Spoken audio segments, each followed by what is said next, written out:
I'm excited now that I'm finally going to get to this little gem, okay? I realized what I did, the chunk, when I was reading through this, and I want to continue reading through this in the next video. What I wanted to do was get to that little gem, but apparently that part I didn't print into the DVD. I didn't print that page. I guess when I cut and paste to a Word doc, I left that section out, of all things. So, going back to humansarefree.com, what is that little gem? You know, we talked about the Sumerians, we talked about what Sitchen had to say, and then I gave you some commentary in between. So what is the big deal?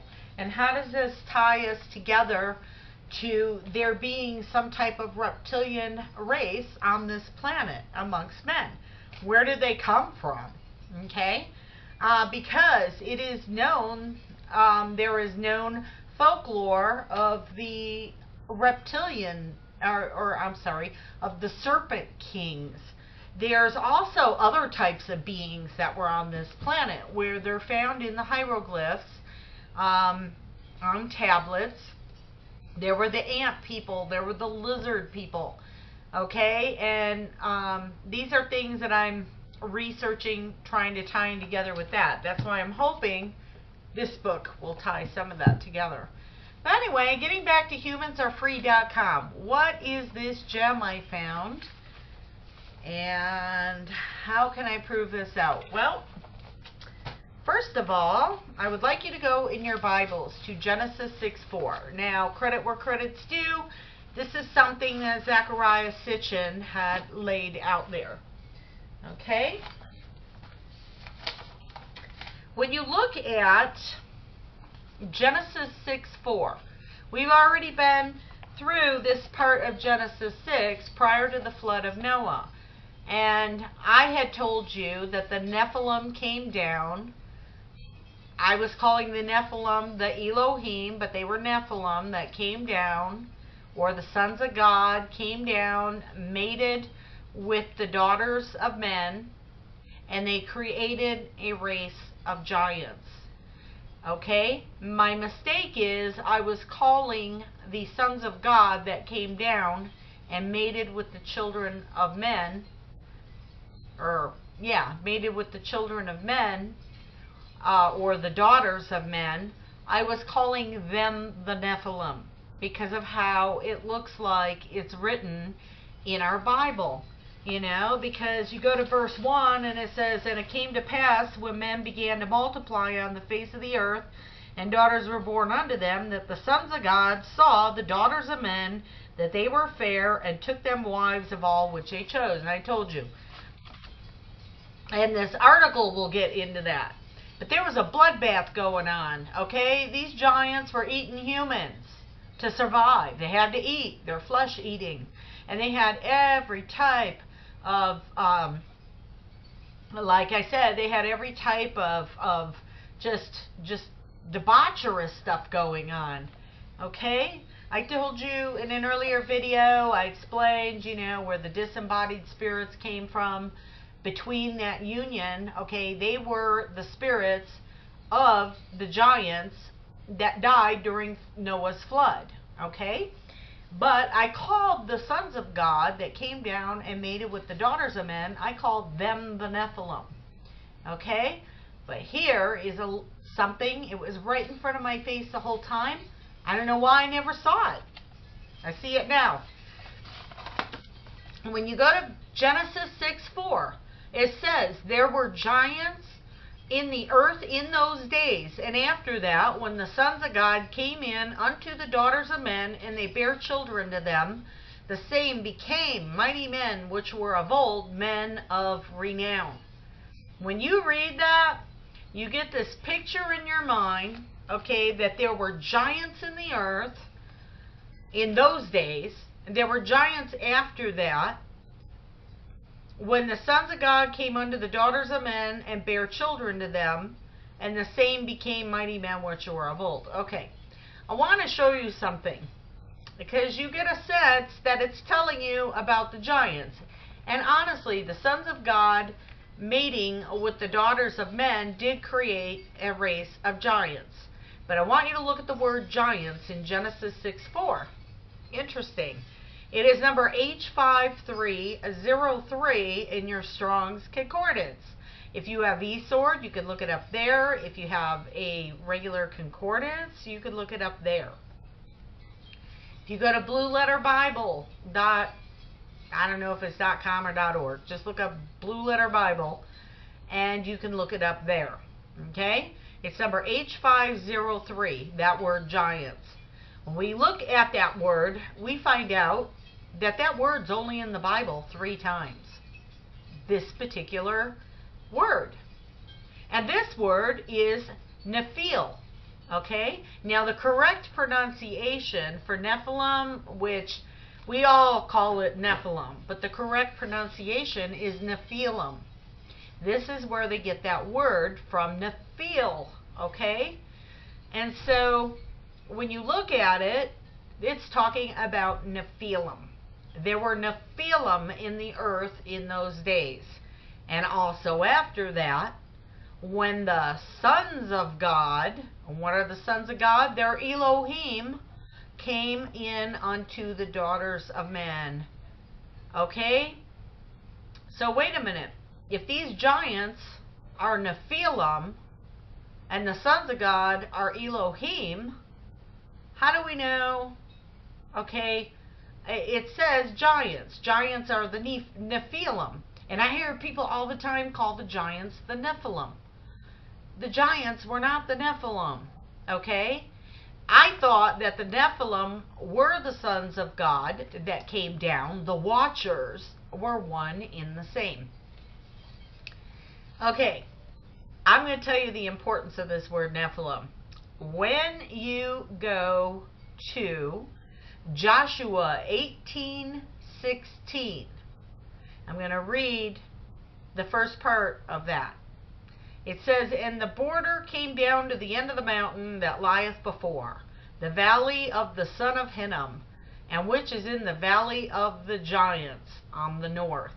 Okay, I just picked a random verse because the word giants is in our Bible several times. In fact, this particular word giant is in our Bible 21 times. 21 times. But giants in Genesis 6:4 is only in the Bible 3 times. Well, let's see. The word giants in Joshua 18:16 is H7497. 7497. It's not 5303. So what does that word mean? It means Rapha. Okay? Rapha. Rapha. Raphaim. Those are the real giants. It is not a type of giant. The Raphaim is the word giant in the Hebrew. Raphaim. It's not a type of giant. The Bible lists, oh my gosh, at least 30 different types of giants in the Bible. There were lots of them in the Old Testament. A whole lot of giants. Okay? And it shows that this word giants means Raphaim. So Genesis 6:4, the word giants means Nephil, Nephilim. Okay? So what's the difference? Well, Nephilim weren't the giants. Not at all. But wait a minute, there's something I missed. The word giants, which should have been interpreted giants, it should have just said Nephilim, is only 2 other places in the Bible besides Genesis 6:4. And they're both found in the same verse. Go to Numbers 13:33. Okay, and this is when the children of Israel, okay, they're going to the land of Canaan. And then they get there and they find out there's a whole lot of giants. And there were. And there were all different kinds of giants. There wasn't just one type of settlement there. Okay? But that's not the point that I'm making looking at this verse. I want you to catch something real quick. Okay? A real catchy word, and then the meaning of giants. It says, and there we saw the giants, the son of Anak, or Anak, okay, which come of the giants, and we were in our own sight as grasshoppers, and so we were in their sight. Okay, first of all, that word giants, 2 times in there. They're both the same identical meaning as Genesis 6:4. Nephilim. These are not Raphaim, these are Nephilim. Only 3 places, it's in only 2 verses of the whole Bible that you find this definition for the word giants. Should not have said giants in our King James. It should have said Nephilim. Okay? Everywhere else that you read, and you can go look for yourself, there are 21 other listings for the word giants, Joshua being one of them. 21 times in the Old Testament you will find the word giants, and every time it's talking about Raphaim. It's talking about the real giants. But when you see the Nephilim, those are not the giants. That is another type of being. So now, let's go back to Genesis 6:4. We are going to reread it the way Sitchen reread it. Upon this discovery here, we're going to reread it for what it should have said and would have been clear and clarified. Okay? It should have read, the Nephilim were upon the earth in those days and thereafter too, when the sons of gods he's talking about small g with an S, when the sons of gods cohabitated with the daughters of Adam, and they bore unto them, they were the mighty ones of eternity. That's how it should have read. Now, where do we come up with they were the mighty ones of eternity? Well, real quickly, I sure hope I printed this out. When you look up